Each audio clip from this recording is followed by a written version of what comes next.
Hello everybody, welcome to the Reality Whisperer Webcast, where tonight we're going to be talking about integration mechanics. So I'm really looking forward to this exciting event. I want to thank everybody for joining me here live. Of course, if you're listening to this or watching this on recording, welcome as well.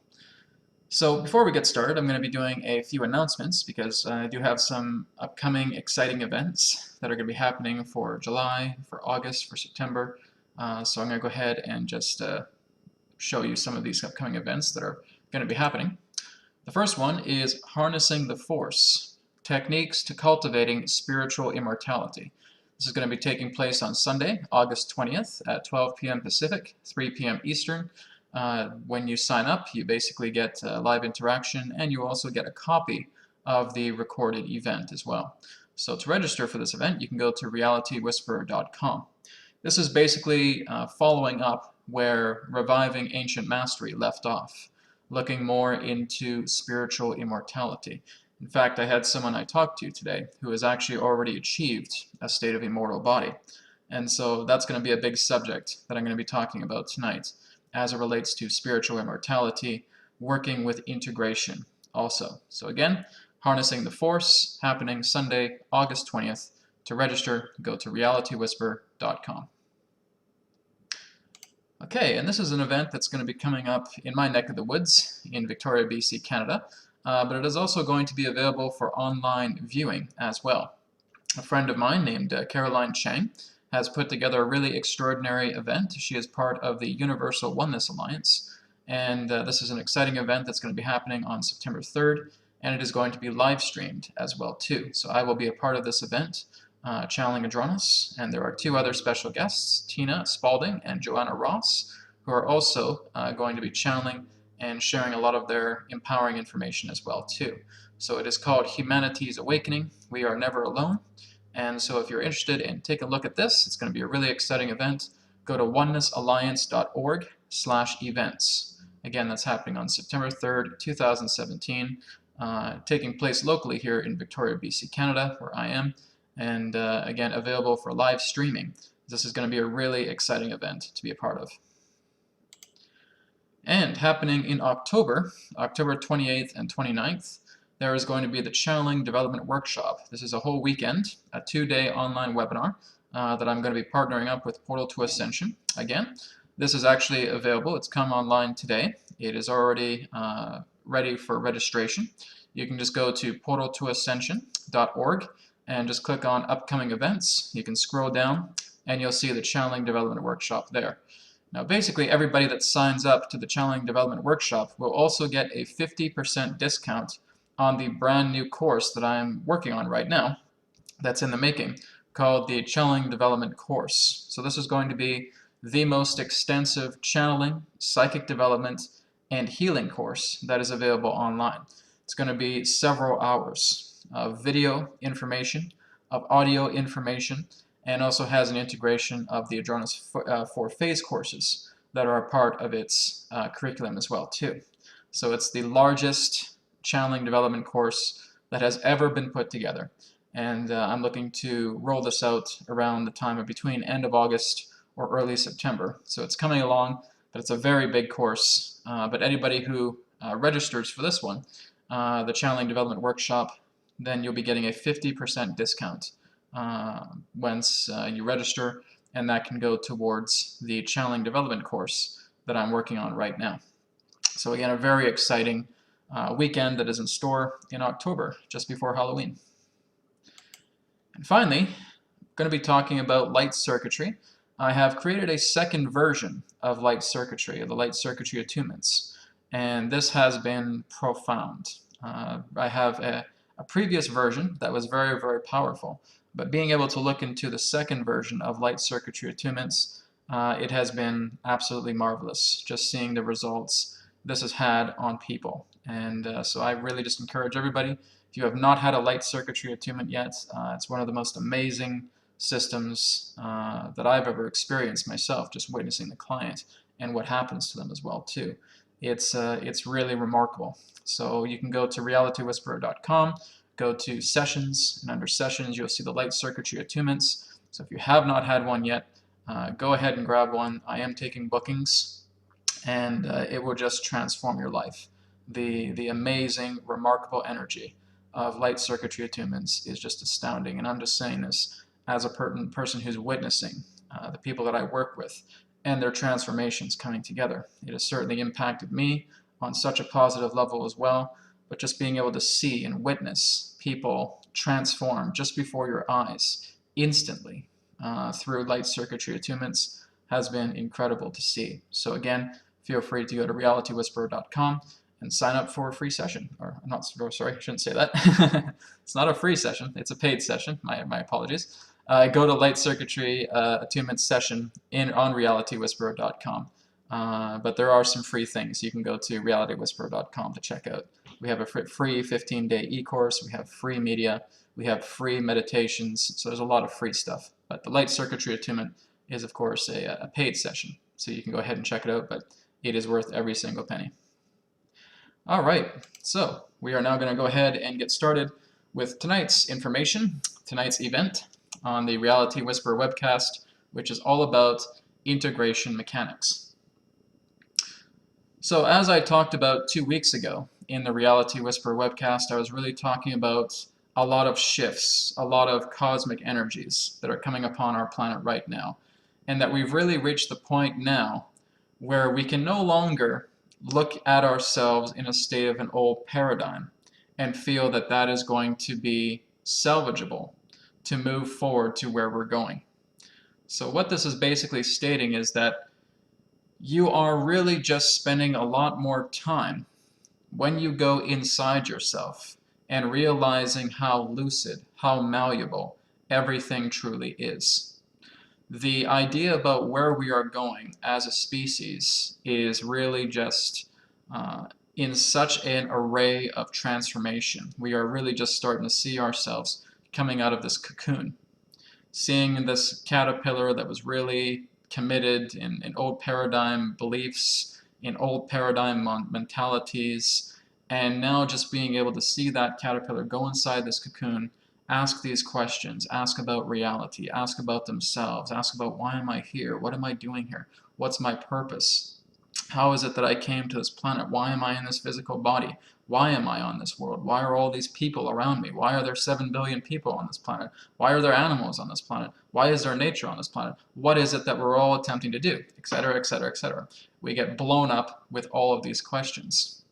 And it is through that state of silence, it is through that state of absolute beauty, where the idea of kindness that you are feeling within your heart becomes the antidote to all confusion. The key is that you do not require an answer for any of these particular types of questions, even though answers exist. It is the idea that when we go into such deep questionings, into such deep realizations, or positing some type of big, gigantic, universal rhetoric, and being able to try and figure out an answer, the idea of trying to get these prolific answers from prolific questions only continues to spark further questions.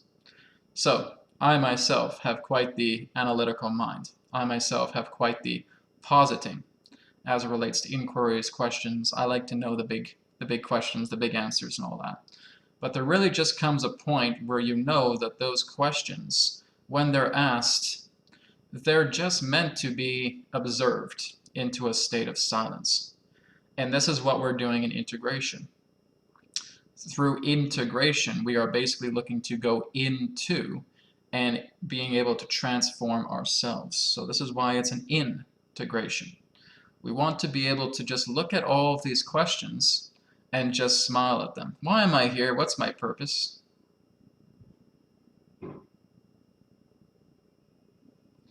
And you're just in that silence.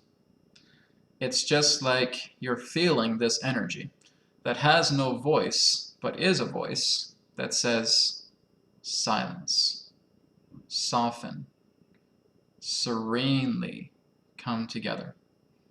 Feel yourself as a waterfall. And just let this waterfall be the entirety of your being in this moment.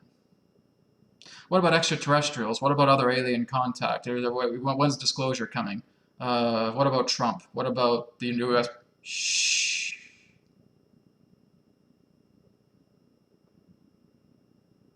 Well, what about this? What if this? And then we just start getting the monkey mind starting to throw all these questions in that way. We want to know. The ego wants to know. We want to get an idea about some sense of identity as it relates to all these questions that we want to ask, because it's just curiosity. Curiosity is like these tremors.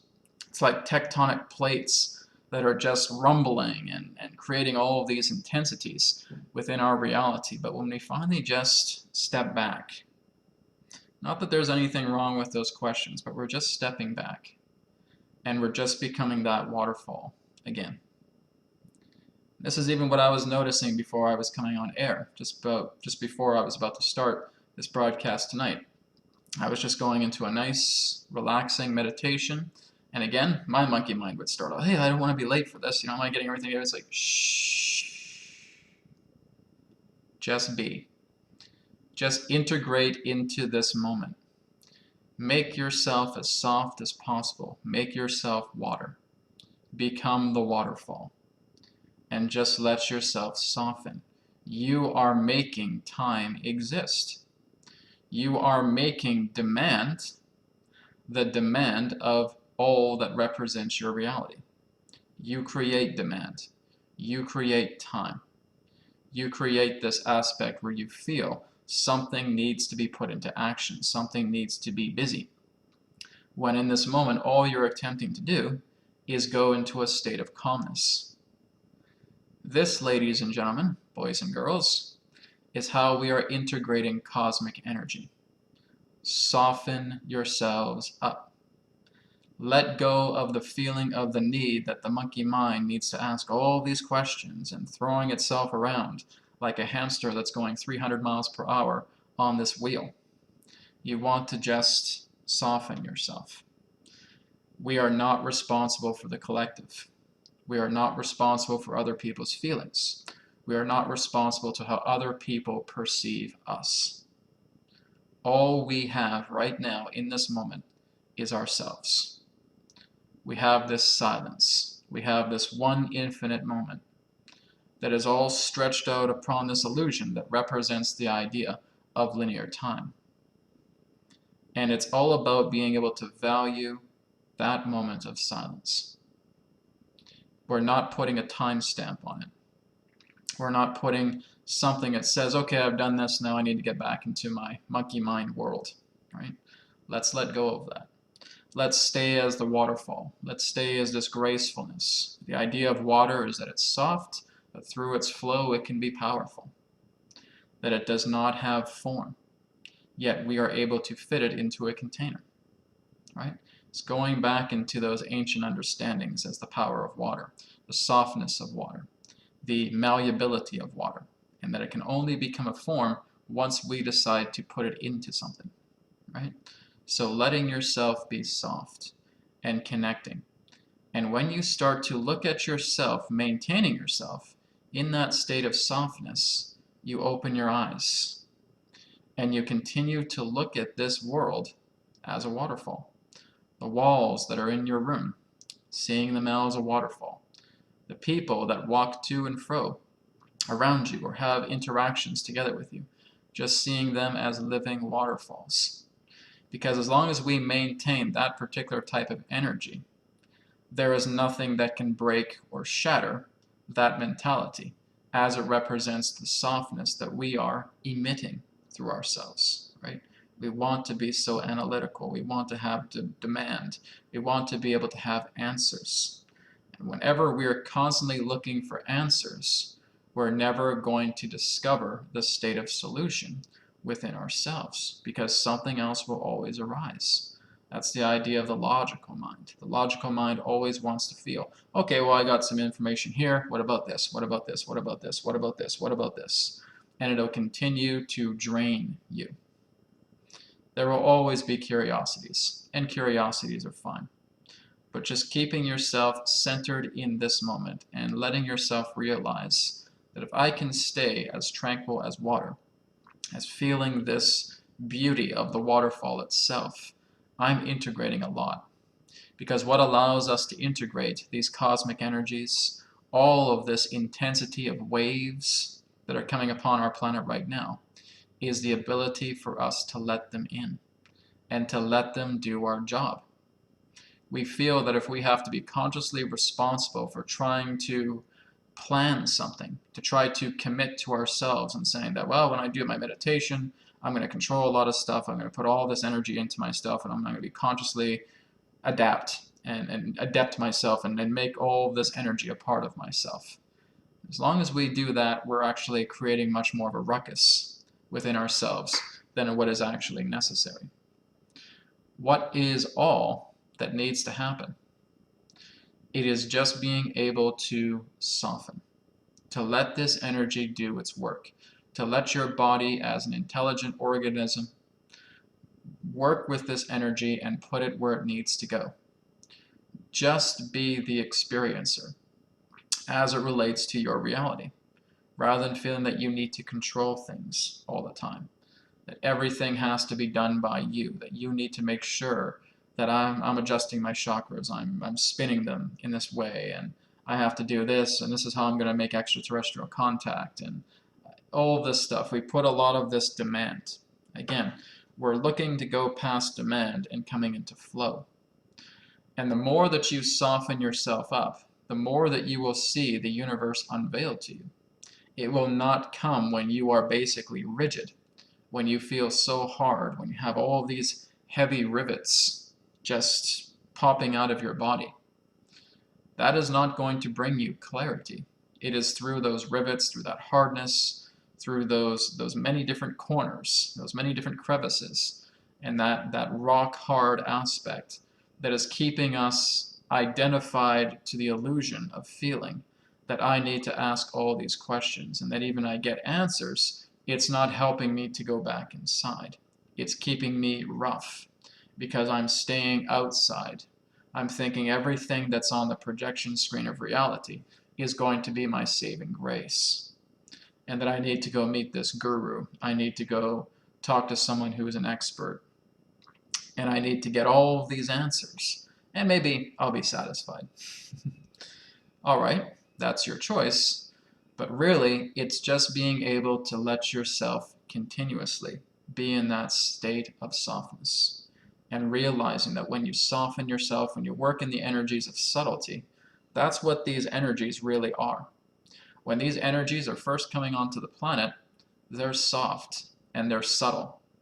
It is when you barricade these energies, preventing them from going into you, that actually cause them to become much more intense. Think of it as a soft stream of water that's going down a bank.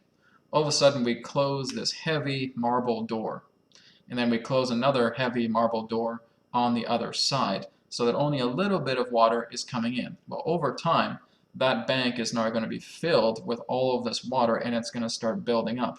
Then you just have it in your mind to let both of these doors open, and whoosh, you get a blast. You get a huge rush of water because there is so much of that intaking of putting a kink on it, and now letting that water rush in. We were blocking the flow, and as long as we were blocking the flow, then we were creating buildup. So the whole idea here in that sense is keep those floodgates open. If we still try to look outside of ourselves for answers, if we still feel that the only way that we're ever going to really understand who we are is by looking at something outside, looking at another person and saying, do you have all the answers for me? Is this what I'm supposed to do with my life? Do I have to do this? Is this my journey, right? And it's great because we have a lot of people, myself included, that are here to help people. But it's never my responsibility or that facilitator's responsibility to tell you who you are, to tell you what your purpose is, to look into the core of your being and say, tell me what my soul's saying to me, because I don't get it. It's because you give yourself into this busy body state of mind. You prevent integration from happening. So, feeling like all the pores of your skin right now are like these floodgates, let them open. Just imagine it. Every pore within your body right now is opening up. And I just want you to feel yourself getting soft, all right? Just letting yourself breathe. Don't feel like you're all slouched and you're stressing on, you're holding, intensity in your muscles. Let it all go. And just feel this integration of energy that is flowing through you, through the pores of your skin right now. And just let this energy bond together with you. This energy is yourself. It's updates. It's really no more different than on our computers. We're getting updates for the software to work better, for it to become more of itself. Well, that's all this energy is doing to us. It's updating our bodies. It's updating our integrations so that we are allowing ourselves to become more of who we are. And as long as we continue to get lost in the video game that represents external physical reality, and we seal all the pores of the skin, all of that energy is now going to start building up. And all the energy within yourself is going to start building up because it's going to say, hey, where's the updates? We're looking to get updates here. No, hey, I have to pay my bills right now, or I got to worry about this, or something happened with my relationship, or I'm not making enough money, or I'm having family problems, etc. I may lose my job, etc., etc. And we build ourselves up too much. The inside within ourselves, all of the emotions are now running wild because we're cutting off that feeling to them. Everything that is attempting to update ourselves, we're cutting off the energy to that because we've seen ourselves as this physical flesh body, and that must be all there is, and damn it, I gotta start dealing with these emotional situations or my head's going to explode. It will literally explode, brains will fly everywhere, eyeballs and people soup, I don't know. Yeah. We start going crazy with this feeling of never-ending external responsibility, never-ending external stimuli, right? When does it end? When is it going to allow itself to cease? So that we can look into what's really going on beyond the projection screen. And that is where your own inner being comes in. That is how we integrate. We soften ourselves. We move ourselves into allowing this energy from within us and within this reality to bond together with us. We feel these sensations. We feel these visions. We receive this clarity. And this clarity is only helping us to shape our antenna so that we're pointing in the direction that we know we need to go. Because that is the genuine, natural self's path. Nobody intuitively, psychically, spiritual teacher can ever tell you your full, genuine path or even get a full understanding about what you're going through. Okay? I can't do that. Nobody else can. Because we are not inside your body. We are not feeling the feelings that you are feeling right now. We are not thinking the thoughts that you are thinking right now. We are not experiencing your physical body as you are experiencing your physical body right now. All we can do is interpret through the signs and the permissions that you have given, through the broadcasting of energy that you are putting out. That's all we can do as facilitators, is we're getting this impression. This is what you're telling me, right? And again, you're receiving this information as a means of a catalyst to coming into your reality, to telling you, to giving you an idea what you need to do for yourself. That's why we attract dozens of people or hundreds of people into our reality, depending upon the size of your inner circle, to letting you know exactly how do you see yourself through the perspective of that other person, where that other person is now telling you about yourself, right? That is an integration mechanic. That is an integrative state of mastery. When we no longer have hard feelings in regards to what our reality is attempting to tell us. We are keeping ourselves lucid, we are keeping ourselves natural, and we are keeping ourselves neutral. And we're listening to what the reality body is telling us. And this is basically getting others to come into our reality and sharing with us, this is what I feel is happening to you. And again, they come in at that exact time. A version of them, a slice of them, comes in at a certain time and points to you and saying, this is what I'm sensing with you, as a reminder to you, whether they're coming in politely or whether they're coming in harshly. Usually when you meet harsh people, it's a build-up. Okay? This is actually something you will notice. If you meet a person who's very much centered, who's very much aware of themselves, they will hardly ever attract harsh people. Harsh people come into your reality as this type of gravitation because an emotion is building up inside of you, right?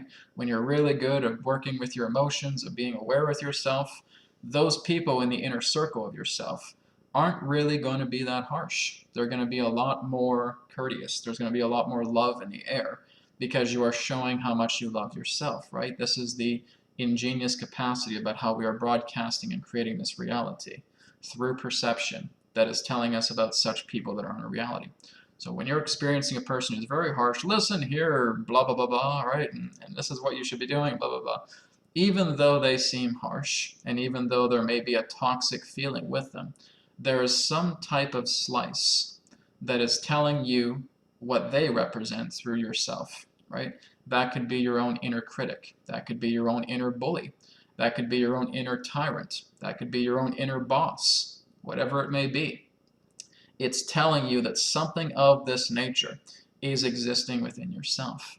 And again, if you can be soft and let that catalyst, that reflection, that projection of a person, a soulful being coming in and sharing this version of themselves to you, and you're listening to that, now you're getting an idea here.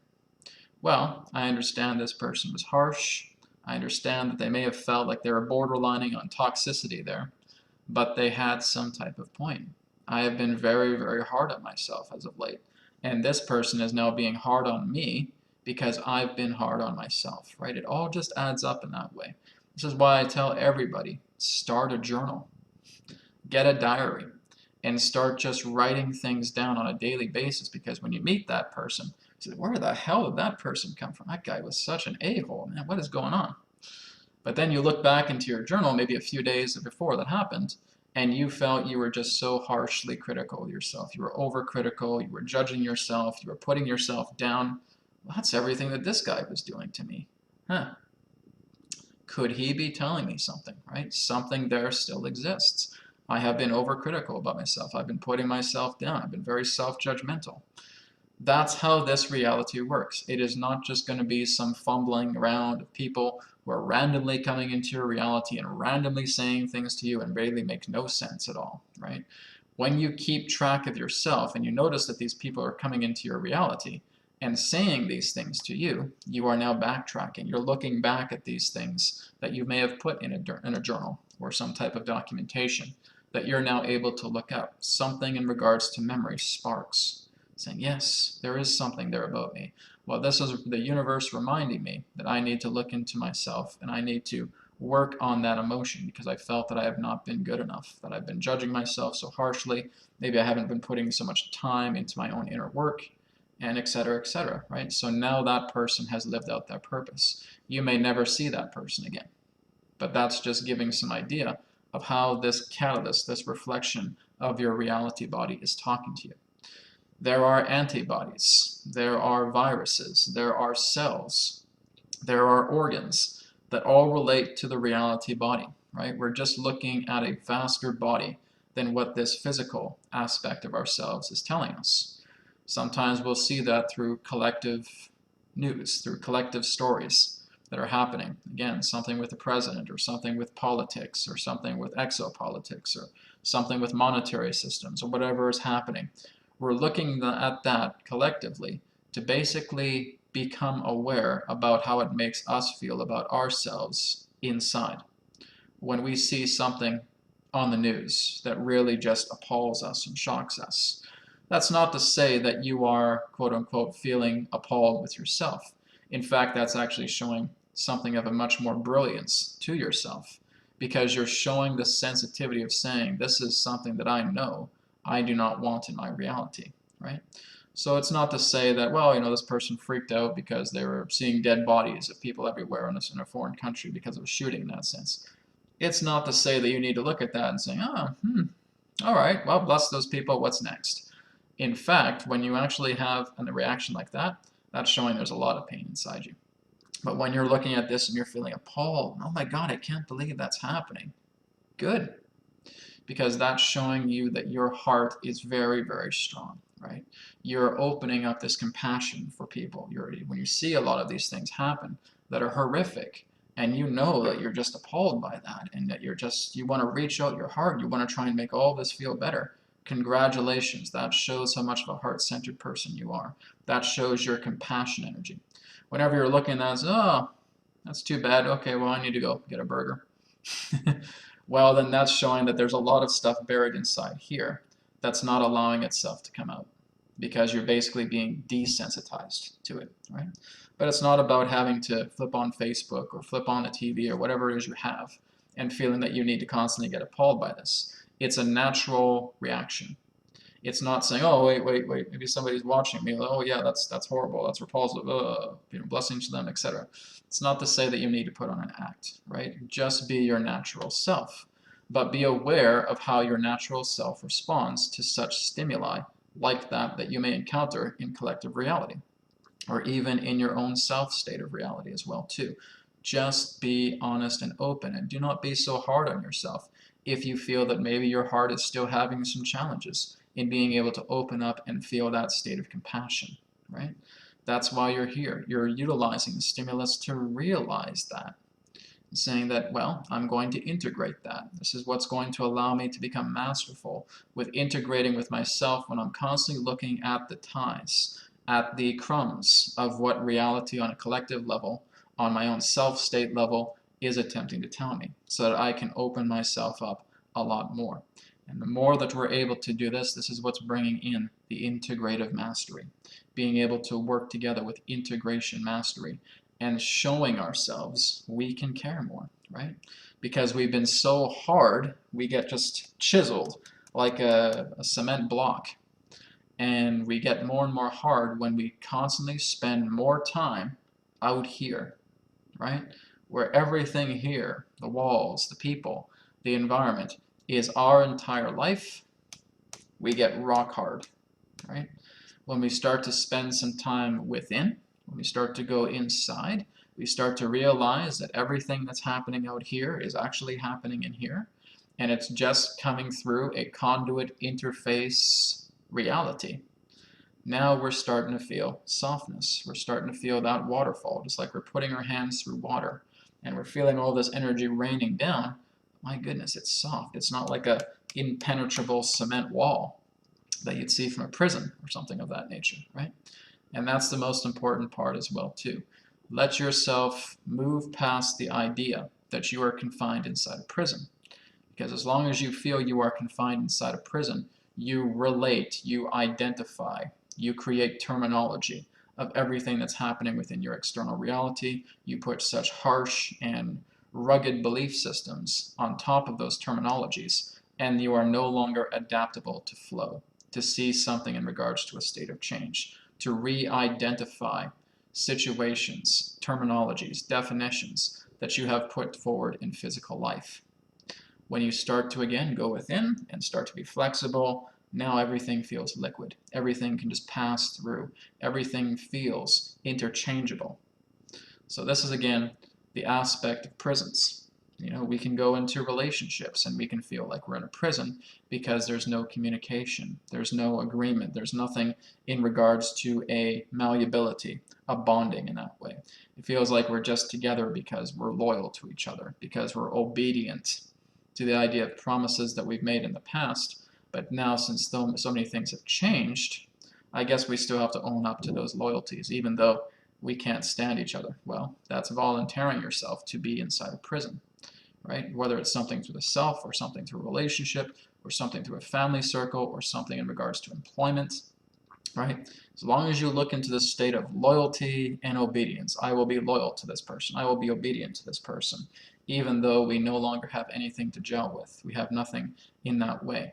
It's not to say that you don't have compassion for one another, but basically how you are co-creating together is what's causing these two gears to grind together. So you need to reevaluate that. What can I do to make this soft again? Maybe that means that I have to go one way, they have to go another way. Because as soon as we do that and we leave each other's company, Well, softness starts to grow. It feels like I'm growing a garden on my arms as soon as I'm walking away from that person. Nothing to do with that person personally, but you know that there is an easier aspect. There is a much more softer gravitation that comes to you when you know it is so much more of a breath of fresh air when you're not in each other's company. That's giving you a clue right there. Sometimes we need to make those very, very challenging decisions, especially as we continue to grow. So one important thing that I discovered today as well was meeting a client who was actually able to experience their own immortal body. Now, this is what I was talking about in Reviving Ancient Mastery, is being able to work with the spiritual immortal body. And this is actually an etheric life that you are creating within yourself. Now, basically looking into a lot of the ancient Taoists, ancient Indian practices as well too. There will come a point where you continue to do a lot of this inner work, where you continue to do a lot of this energy work, where a seed within yourself becomes cultivated. And basically what's happening is over time, your body is actually dedicating all of this chi, all of this energy into this seed and allowing this life inside you to grow. This would be the closest approximation that if it's something that's happening to a male, that we're actually experiencing some type of pregnancy. Because there is actually something happening within ourselves that is growing, that is cultivating, and that it's allowing itself to come into our life and share this beautiful experience, like there's another body just growing inside you. And this is exactly what I experienced with this one client of mine today. He is going through an immortal body because he has done a lot of inner work in that way through our discussions. So I'll keep this person anonymous because that's basically how they want to be. But being able to witness how this person is discovering their own immortal body and being able to make decisions in life that is continuing to complement the nurturing of this immortal body to be developed, this etheric body. But it's basically like feeling that energy is kicking you like a baby's leg inside a mother's womb, right? You're actually getting very similar sensations. It's like you're feeling yourself in two different realities happening at the same time. Whereas if I'm looking at my computer screen inside my home right now, then all of a sudden I'm getting this awareness of being inside this ethereal realm with this nebulous mist that is surrounding me and several different light beings that are looking at me at the same time. And I'm feeling a slice of physical reality and a slice of etheric reality, and they are together as one. Well, this is again part of the process of fourth density. Now, not everybody needs to experience this etheric immortal body to go off into fourth density, but there are those in that sense who will experience this seed that's cultivating inside yourself. And again, this is a part of an integrative mastery. As you start to soften yourself a lot more, as you start to do a lot of your inner work, as you start to work with your chi, you start to work with your energy, you start to work with your belief systems, you start to work with your emotions, you start to feel a lot more liberated inside, and you're spending a lot of time just cultivating and nourishing this energy. There will come a point where you'll feel this seed, this etheric seed inside you, grow. And it's like a baby. It really is. It doesn't really understand language. It really still doesn't understand the aspect of reality. You have to teach it certain things. You will actually have to teach it to how to speak or how to communicate in that particular way as it continues to grow. But it's this secondary body that is inside within your own that can be of a crystalline form, or basically you're just seeing it as a swirling of light. And you're basically noticing that this etheric body within yourself is breathing. Right? This is exactly what this client of mine was talking about today. It breathes.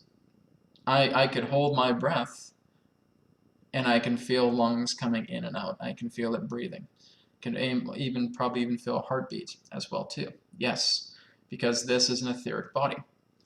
It is a replication of everything pertaining to your physical body. It has cells, it has organs, it has a consciousness. And so what you're doing is you're putting all of this love energy through your organs, through your cells, through everything that represents your body, and you're integrating that into the immortal body.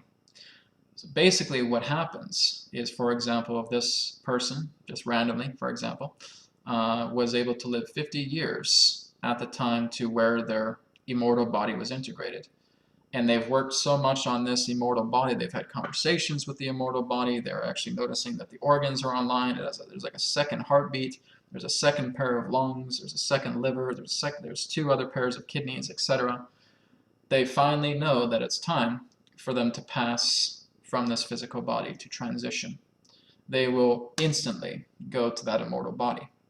And now they will basically be able to experience realities, experience the universe without any particular type of karmic ties, which means you instantly get off the wheel of karma in that way, because this body is built completely out of love, which means that there is a filter between yourself and this ethereal body. This ethereal body will spit out sour milk. What that means is that any kind of emotional disarray you put through yourself, your ethereal body will not choose to integrate that into its component because it's too heavy of an energy. So everything that you are putting into the ethereal body is the combination of love and compassion through yourself that is going into this second body. And this is why, again, you will feel that you're sliced in between two different realities. You feel this multi-dimensionalism. And one reality is here, another reality, again, is in that nebulous mist energy with all these light beings looking around you. And maybe that's going off into a dream state. Maybe that's going off into a vision. And you're now just able to see through the ethereal body's eyes. And you're now looking at this other reality. Now when you transition from that physical body, well, that reality is all that remains. I'm in this beautiful nebulous mist. I'm surrounded by all these light beings that are surrounding me. And now they're just all touching me in that way. And now the universe is at my disposal. I am able to go anywhere. I am able to be anything. I am able to insert a hologram on Earth and start walking around if I want to. I can start going to the Pleiades and start inserting holographic aspects of myself there. I can bilocate. I can become an oversoul. And I can put all of these holographic aspects of myself on different planets. I can go up into heavenly realms. I can talk with ascended masters. I can do anything I want. I can be anything I want. That's the power of the immortal body, right? And this is what my journey is taking me towards right now. In fact, I'm having this huge shift of diet, much more intense than anything else I've done before. And this is all part of my journey, moving myself in that way. I'm dedicating myself to energy work, to qigong, to moving myself in this way. I'm completely on my own, in my own space, but not alone in that way.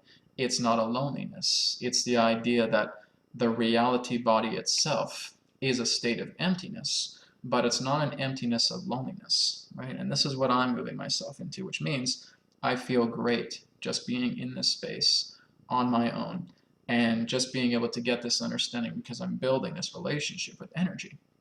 Because energy really does not have any particular type of identifiable personality traits. This is what creates that aspect of emptiness. But it's an emptiness that is a vastness. That's a wholeness in a way, in a form of a paradox.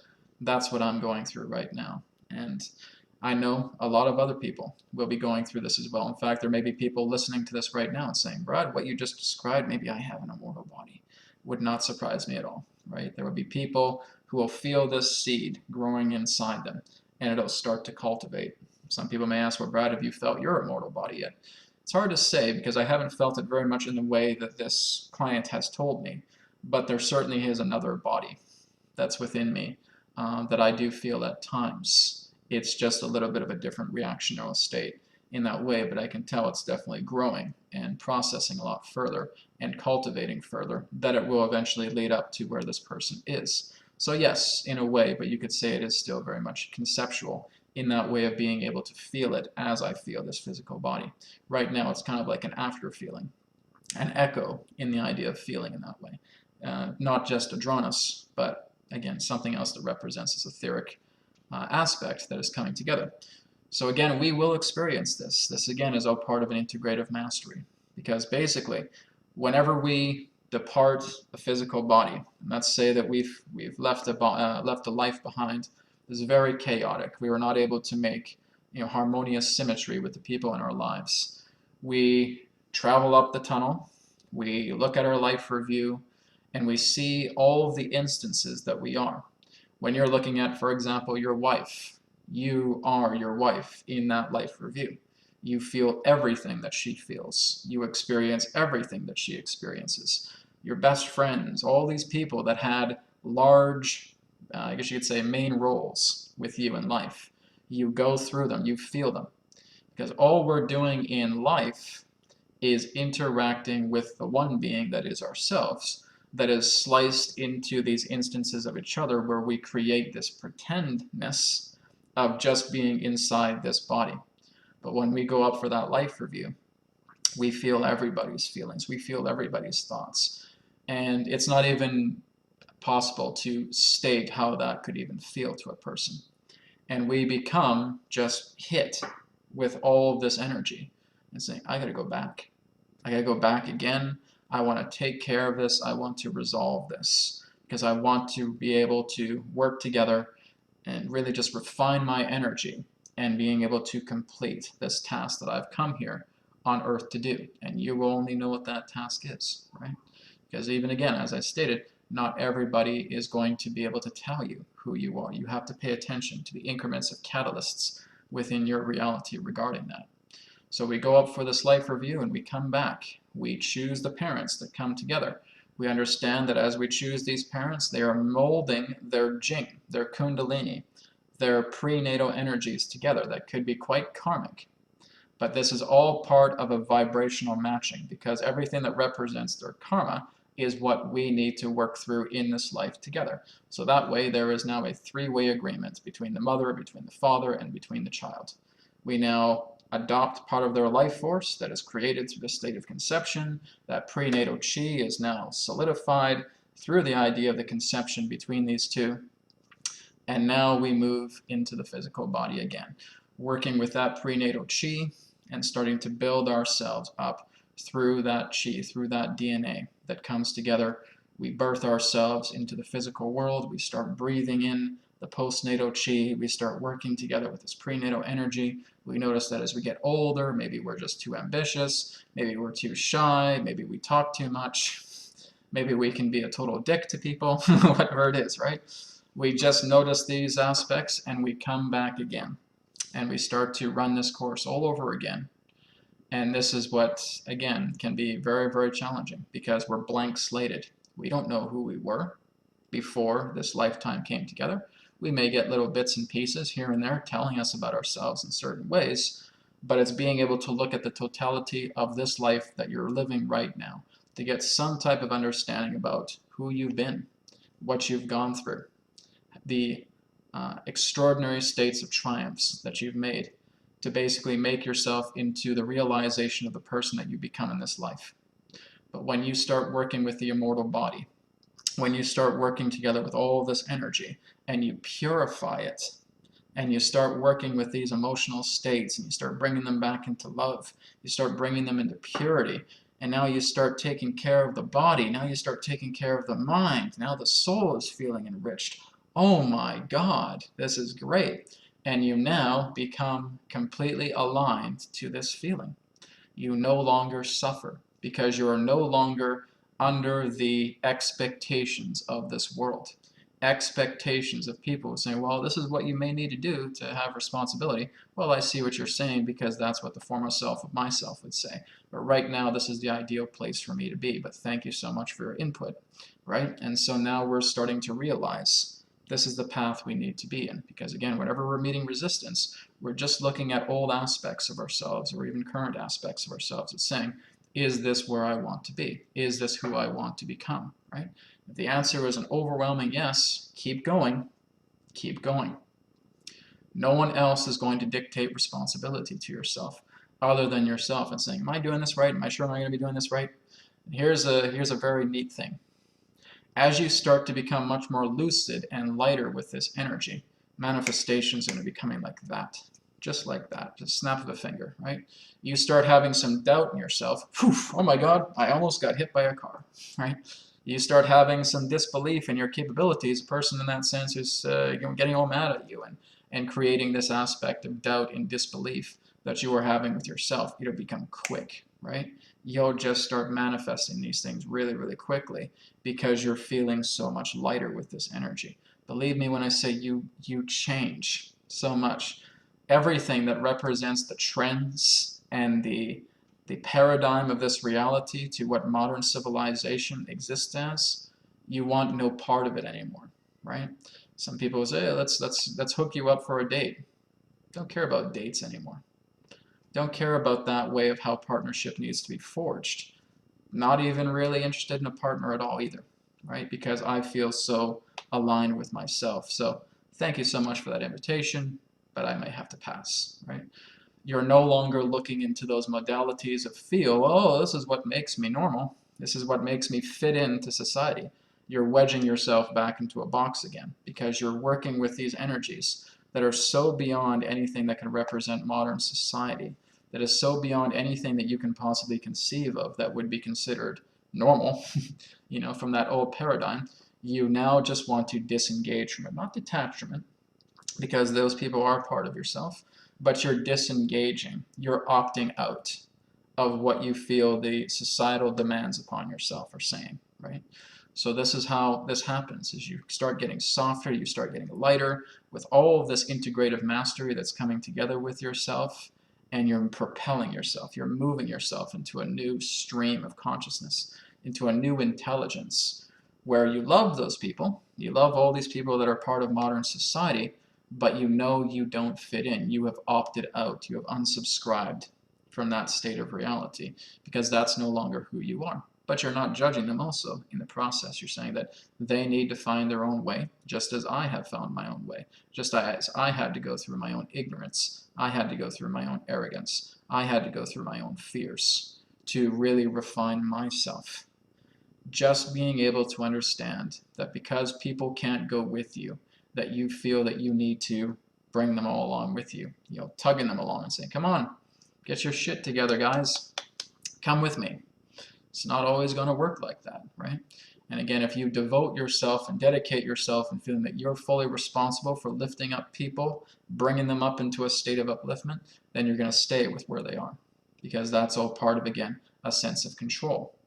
A sense that you guys have to do what I do. And this is a demand that I'm making. You've got to follow me, right? Or we may have great sadness because other people are not able to go to where we're going.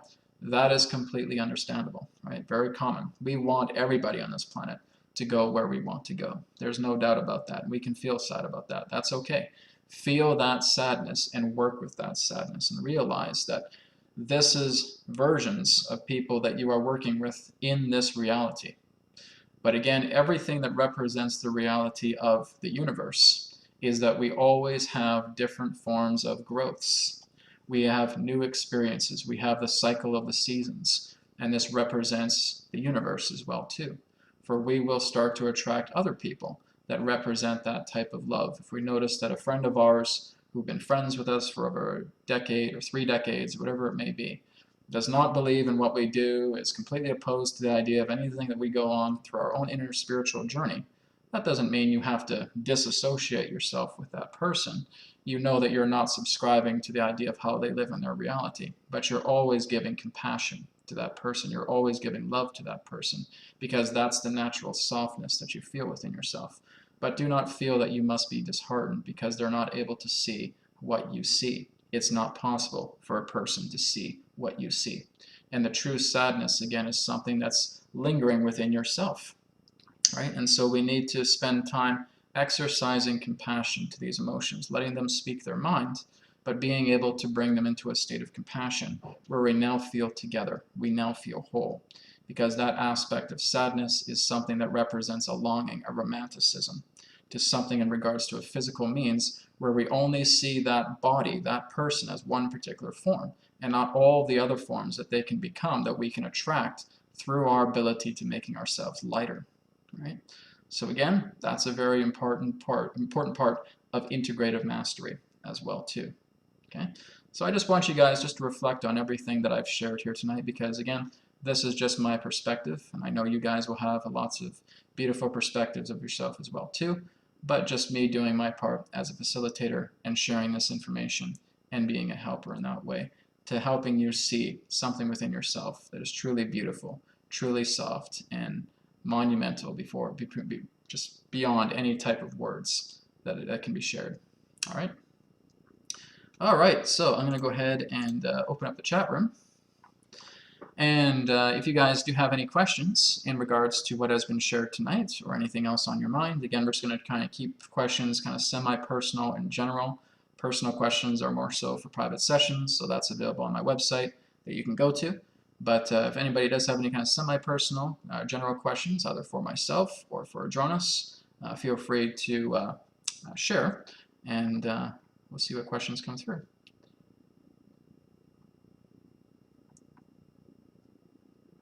So I'm just looking at some of the chat here, so I'll just do 1 moment.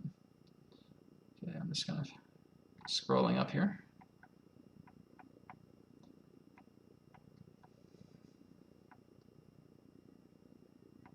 Okay, just a lot of good statements here, so I'm glad to see that. Yeah, some people are saying, yeah, I'm wondering if I'm pregnant sometimes, and I feel like I'm pregnant sometimes. Well, that could very much be part of the immortal body that I was talking about earlier. Okay. Okay, so we have one here from Spencer. Spencer asks the question, Adronis, how can the faculties of reading and writing expand into the fourth density? It's a very good question, Spencer. Let me go ahead and bring Adronis in. It'll just take me a moment or two for that to happen. And again, the question is, how can the faculties of reading and writing expand into the fourth density? All right, here we go.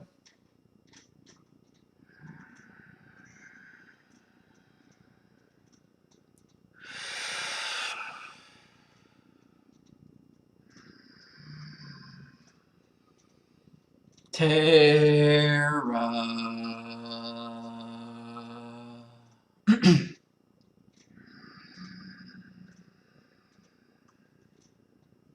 Soul Star.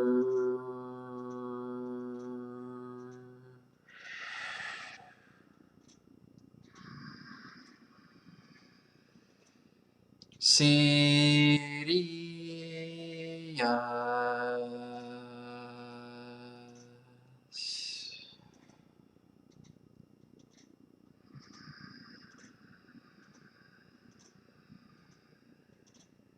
Adrones.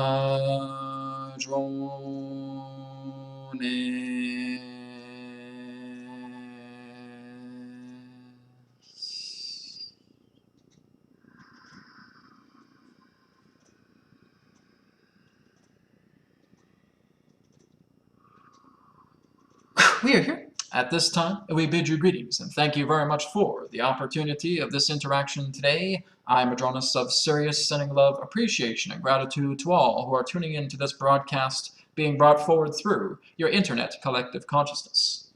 We thank Spencer for the question that he has provided. In what capacity will reading and writing play a part within the fourth density? This will still take place. The idea is that many of you will discover that in fourth density, many of you will actually begin to commit more to this art form. Because really the whole idea is that you do have certain capacities to understand a great extension of knowledge, but the idea in regards to writing, the idea of reading in that way, will still be a possibility within your reality. In fact, you will discover that many fourth density beings still utilize the idea of text-based dialogues, or again, writing out much of their own particular journeys. Now, some of you may discover that there is a new way, a new archetype, as it pertains to documenting yourselves. What we will state is in the fourth density, is that even though there still will be a continuation to those who still wish to write and to read, is that you will be able to bottle in Akashic information.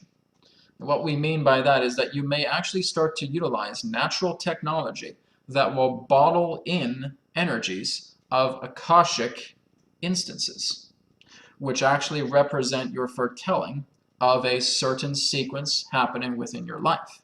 This can be done through certain forms of natural crystalline technologies, or again, other particular forms of technologies that work together with etheric ideas, etheric understandings, etheric containers, like crystals. So, This is basically what you would consider to be your new archetype. But yes, reading and writing and books will still be a part of the fourth density, because that is basically what many of you consider to be your ultimate state of continuity, something that is written by the hand, something that is basically part of your own soul that is written in a book. Many of you will still start to do that. But again, there will be a lot of new archetypes coming together that will actually help you to bottle in time and space, bottle in the Akashic records, so that you are actually able to look in great clarity pertaining to other instances of sequences that you have experienced, or even other particular instances that you would like to investigate that can be contained via frequency harmonics, contained within this bottle, as it were, this particular type of technology that is capable of storing Akashic information that can relay itself as text, that can relay itself as any particular type of language, and that can relay itself into a holographic interface where you are actually being able to see sequences very similar to your films, but in actuality nothing is being acted out. You are looking at the totality of an actual timeline that is coming together. In fact, much of this technology already exists under wraps, as we would say, under lock and key, through much of your shadow government organizations. So that would be one instance, one idea of how the new faculty pertaining to how you receive information would be administered. And there is no need for the idea of if this is real, because it is actually tapping in to the Akashic field. It is looking into the actuality of something, rather than something that is being distorted through the state of perspective in a way where certain details may not be remembered, or nothing in that sense is being doctored in that facet either. So this would be Akashic technology. That would be your idea of what you would consider to be the new holographic representation of literature that will still share its space between your writing, your reading, and your books. Thank you very much, Spencer, for your question.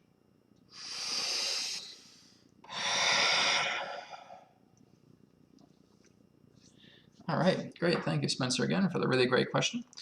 So it looks like we got quite a good conversation up here on the chat. See if I can find out where I left off. Okay.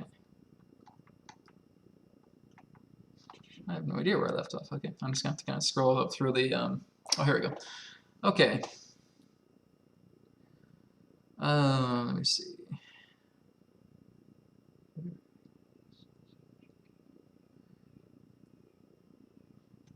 Okay, here's a very interesting one here from Tracy. Tracy asks, Brad, can you expand on the new idea, sharing about mingling with fourth density people? Yeah, well, this is something that I'm only just being able to get understandings from Adronis as well, too, is that a lot of the intermingling as we start to move into fourth density, and again, like looking into the aspect of an immortal body, is that everybody really is together. We function as stewards, though eventually will come a point when fourth density is fully established here, where you cannot keep secrets from each other anymore. People are just able to see so deeply into your soul that they're able to get any idea if a person is BSing you in that way, right? Fourth density, again, represents much more of that dream plane, interacting in that way. But it's no longer about the idea of furthering the self, right? So anytime that we feel that we're stuck in a sense of where we need to remain within a self conflict or an ego conflict, that is more of a third density principle. And this is why fourth density is all about being able to shed away a lot of those emotional baggages, where you're not really going through ambitions to the point to satisfy the self. It's more so in the idea that the self evolves itself into a symbiotic relationship with everybody. So basically, there will just come that point where we will be so naturally empathic over time. We will start to grow. You know, even many of us may start to notice this right now, is that we're being aware that when a person is BSing us, or they're full of themselves in that way, we'll just get that impression. Or if a person is just being very hostile and they try to compose themselves very, very well, we're able to see through that, right? So that's getting some type of impression about what is going to be further available in the aspect of fourth density. But really the whole idea of fourth density is working together as a unit to create humanity-based improvement. right? Being able to work with the earth, being able to work with each other. That's no longer about the aspect of monetary gain. It's not so much in the idea of feeling that I just have to look out for myself, or that it's lower class, it's middle class, it's upper class, right? We're looking at something that is such a unified world. Again, it's still going to take some time for us to go there because we're cleaning out a lot of the bile that represents this self and ego aspect within this reality. But as you start to clean and cleanse yourself out and move yourself more into these heightened states of awareness, it's no longer about competition. It's about cooperation. It's really looking into the idea about how the animals are being this prime example of what humanity can be, right? Animals themselves are not destroying forests based on ego or through the idea of industry, right? It's nothing about that anymore. It's all about being able to work in cooperation, that there's going to be a lot more encouragement to live in the natural surroundings of the earth, that if there are dwellings that are created, they are created out of materials for the earth, that if technology is used, they would never ever think of trying to create technology that would harm the earth.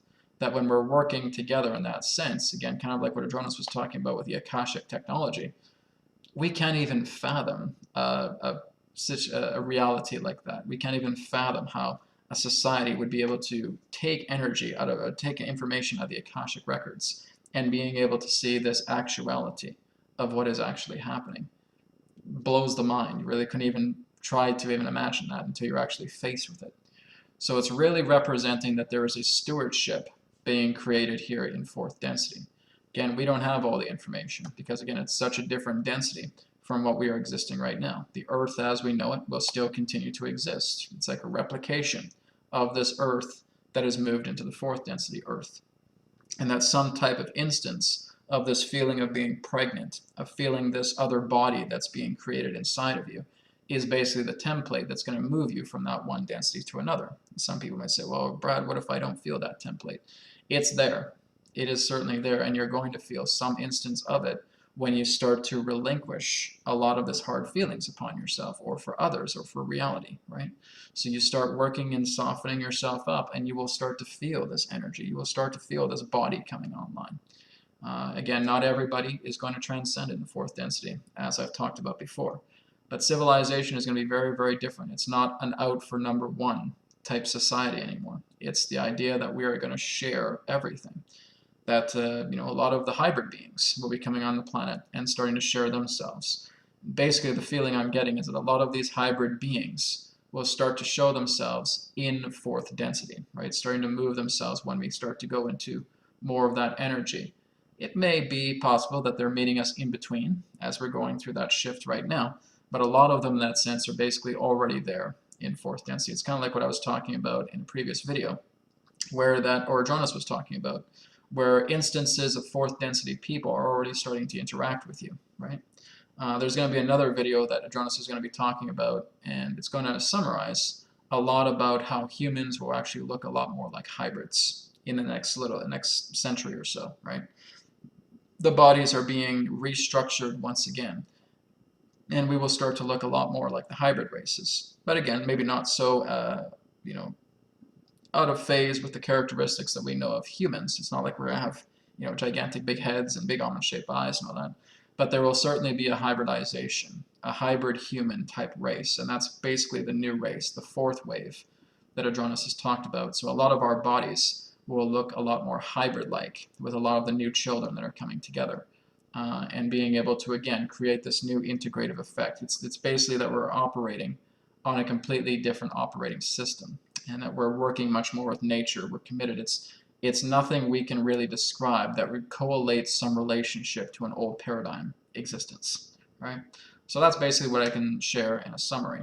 But again, I will be recording Adronis very soon, and he'll be talking more about this hybrid race that's coming together, created out of our own genetics. That's going to be the upcoming bodies that humans will start to incarnate with. So again, very fascinating.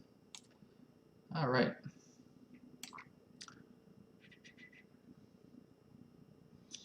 Okay, so again, we're getting a lot more questions with fourth density and fourth density. Well, again, guys, I would suggest really look into a lot of my fourth density videos on my YouTube, because I go into a lot of these things and saying, well, what are jobs going to be like in fourth density? guys, there's not going to be any jobs.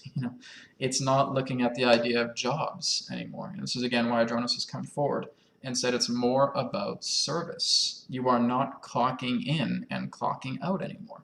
That is a Stone Age concept. When you're looking into fourth density, that's not gonna thrive, right? That's archaic technology. That's an archaic concept of living.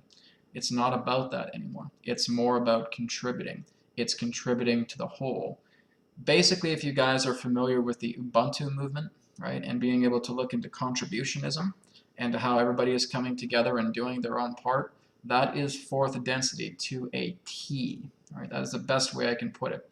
It's very, very close to what we would consider to be a utopian civilization when you're moving into fourth density. It certainly won't start that way, but it'll start to move further into that idea. Everybody does their part. Everybody contributes. There is no 9 to 5. There's no more time cards, putting it in and putting out, okay, here's your payment, get lost. Right? It's not about that anymore. Everybody is doing their part. They are contributing for the goodness of the whole, for the nurturing, the nourishment of the whole. That's the nature of fourth density. You're not looking in the idea of jobs. And even if you're looking into jobs in third density, I would still ask you to look into that a little bit more. Really the whole idea of jobs, if we're thinking of a 9 to 5 job and that we're punching in and punching out, this is what again is starting to be on the way out, because people are starting to realize that they're following their own dreams. They're becoming entrepreneurial. They're starting to develop things that they are really passionate in, or if they are working together with other companies or other organizations, they're seeing themselves as that company. They're seeing this organization as themselves, and they're putting themselves in place through the position that they feel. And it's not a job to them. It's their own passion. It's their own service that's coming together in life. So if you're still looking at something in regards to a job, really look into something a bit more of saying that, well, what do I want to do to be of service to this planet? And look into the idea how your work is a complement to a service of who you naturally are, rather than just doing something to pay a bill, right? So again, if you're just working for a state to pay the bills, you really need to look into that, right? You need to say, is this something that I really enjoy? No, I can't stand it. Why are you still doing it? You still feeling hard on the outside? Or do you need to work within yourself, right? Starting to feel that softness within yourself. And you will know you will be exactly where you need to be once you start listening. Drop the folds, drop the defenses, and start going into yourself, just as I talked about in the beginning of this webcast. Okay, moving on. Okay, one here is any information about the current cryptocurrency markets like Bitcoin. Well, Adronis has talked about cryptocurrencies, and he says that a lot of this is going to be like your replacement currency. There is going to probably be another replacement currency that will represent physical tender or legal tender that could be debuting probably the next year or 3 years, etc. Something is definitely on the rise with that. But a cryptocurrency market is basically the non-governmental, decentralized currency that is going to be a lot more commonly used. So Adronis has really given it a lot of praise in that way, and saying this is what's really going to move you past the idea of a paradigm of having decentralized currency, of decentralized monetization, because that's your next step into moving into something where monetary funds is no longer needed. So that's basically the whole idea. So he has given, again, a lot of good thumbs up idea to the cryptocurrency market. It's still going to go through some fluctuation periods right now because there are still a lot of those people who are the opposers, who want to try and create, discord and disconnect and trying to keep this centralization in order. So there will certainly be some attempts of sabotage.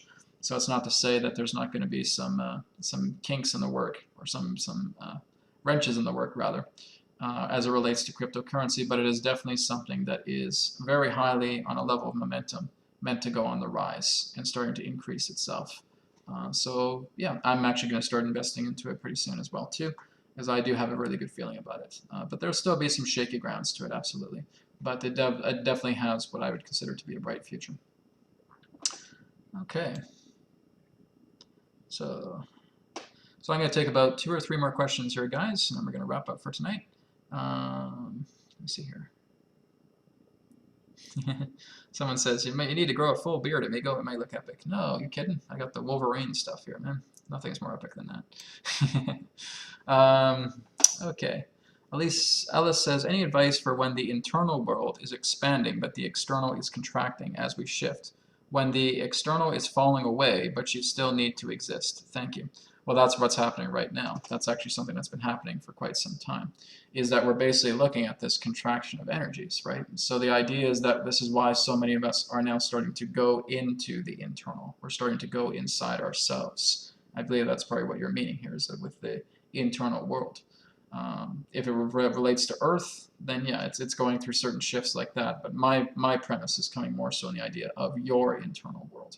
We're being pushed further and further to say, go back into your inner world, go into your inner world, because that's what's going to create a state of sanctum. Your true nature of energy is everything that happens inside yourself, and that's the only way you're going to soften. So basically, that is our push that's happening right now as we continue to go through these incredible surges of energy. Like I said, the only way that energy is blocked is because we've put floodgates down, right? And it's building up and building up and building up, and then we finally release those floodgates. We get hit with this incredible surge of energy because we've not been able to give ourselves enough time and enough realization that these energies are expanding us and that we're moving into soft, subtle energies that are now going to become much more grandiose, but we have to invite them in. We need to let those in. We need to make our internal world much more expansive so the external world contracts a lot more. So that is basically our intention here. Make your inner world a universe of itself and just let that energy of the external fall away for a bit. And then as you start to open up the floodgates again, that incredible, expansive inner world that you are now discovering is now going to start playing itself out expansively into your own physical reality, right? So that would be my take on that situation. Okay, so we got one here from Luciana. She asks, Adronis, can you clarify why the transition is happening now? And in this time-space through the next few decades, why is this not an ongoing thing of always if time doesn't exist? Okay, one moment.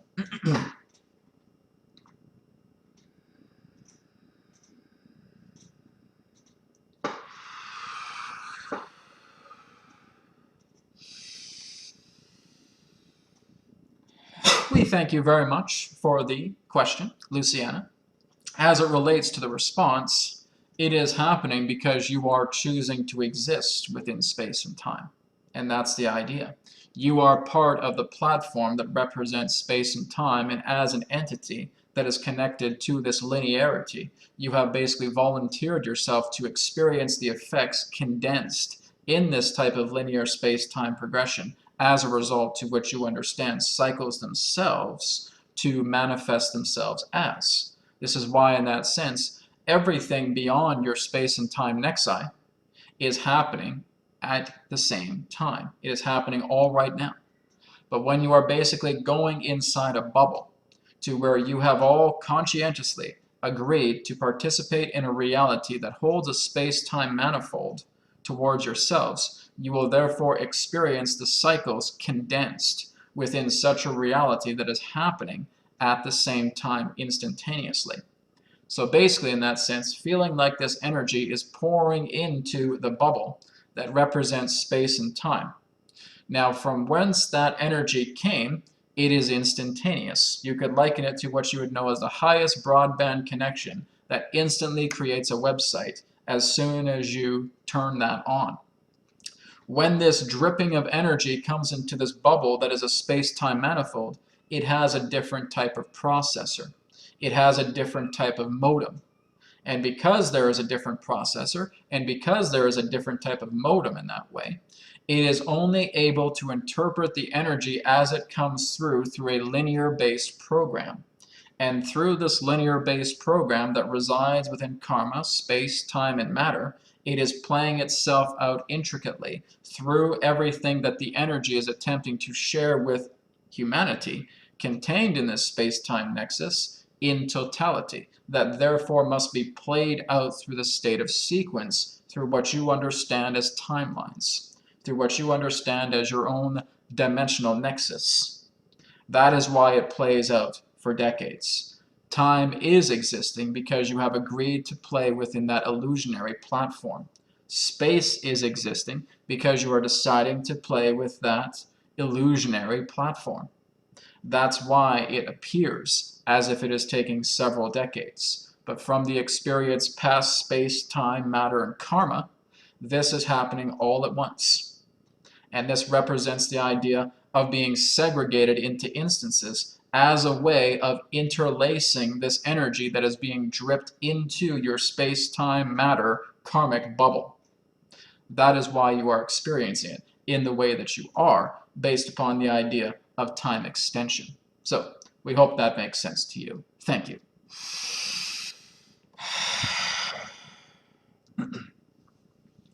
Okay, it's a great explanation. Thank you, Jonas. All right, so we're going to take about 1 or 2 more questions here, guys, and we're going to wrap it up. Okay, we're just having some good chit-chats here in the chat. It's great. I love to see it. Okay, here's one here from George. Hi, Brad. How will diets change with the new energies coming to the planet? Well, that's kind of what I was talking about in the beginning of this broadcast as well too. Is that I'm noticing my diet is changing, right? I'm moving into a raw foodie right now for this part of detoxing and cleansing that I'm going through. And I've never really got involved with raw food in that way ever in the past. I've been vegetarian, I've had vegan dishes and stuff like that, but I've never gone right into full-out raw food, primarily as a cleanser. And then it's going to transition into a liquid diet, and then it's going to transition into a couple days of being a breatharian, right? So that's basically where I'm moving myself into right now.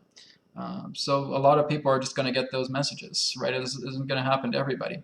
In a way it is, because we're all getting those pulses, we're getting those signals. Lighten yourself up, work on the body, take care of yourself.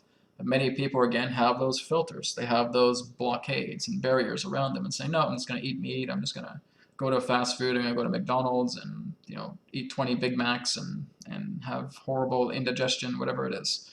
Those of us who actually get the clue, those of us who actually open ourselves up, again, through softening, we're going to realize that we're moving into new dietary regimes.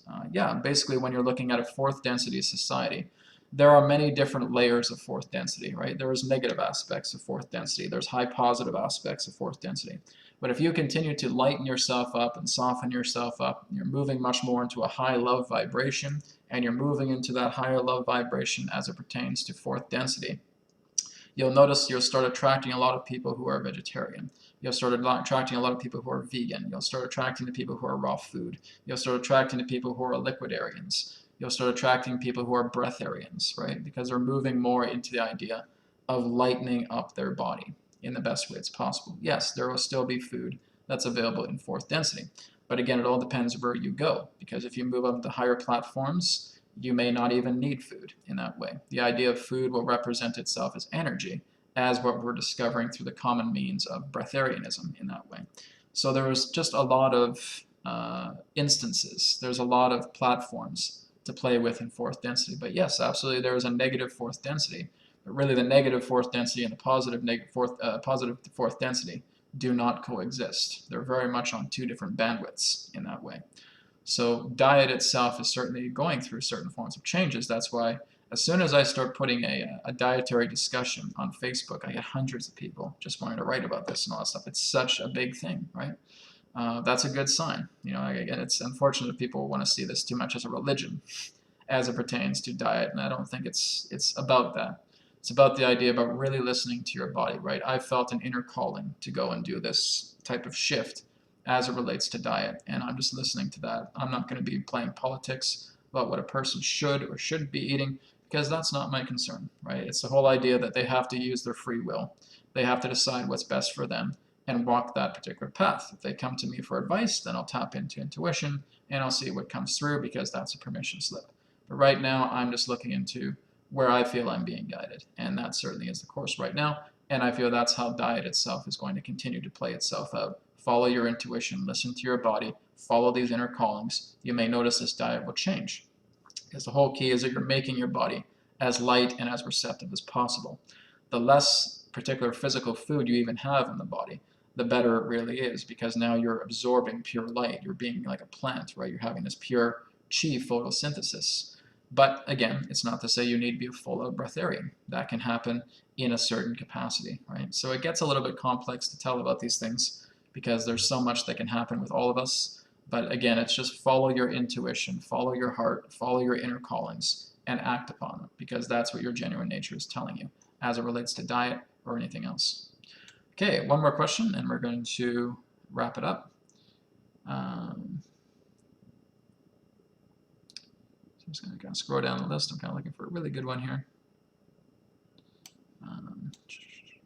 A lot of the questions I'm seeing, guys, I've really talked about in previous videos. Just start going through my library of videos on on my channel, and you'll find the answer to a lot of these things. Again, people are saying, "Oh, Trump. What about Trump?" Which, guys, I'm not interested in presidents. Come on, guys. It just it's not about one person, right? It's not about the idea that we're putting one person saying, is Trump going to do this? Is Trump going to do that? Or what about another president? What about Vladimir Putin? What about this? Guys, it doesn't matter, right?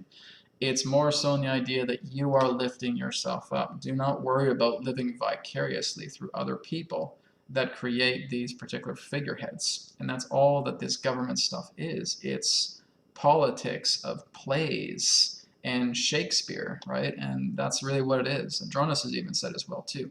Steer yourself as far away from the political arena as possible and build something magnificent out of yourself, and that is what's going to replace these systems. As long as you keep thinking, oh, what's Trump going to do? What's Putin going to do? What's this going to happen? What about the government? What about this? Who gives a shit, guys? And I say that with love, really. But really, that's not important. That is not what's going to set you free. That is not what's going to liberate you. It's no more different than looking at certain levels of religion, right?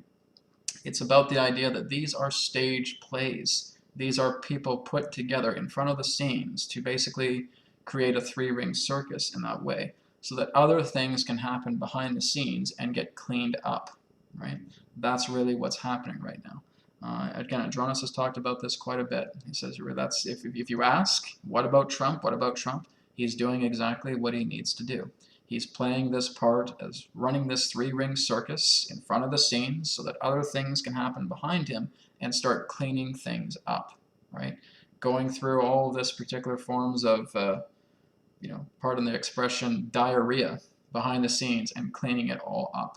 That's exactly what's happening. So he has a certain role that he is here to play. But again, it's not really the key to focus so much of your energy on politics or other people externally from yourself, other than to see them as some part of you that just needs to integrate, right? This is what we're talking about here in integrative mastery.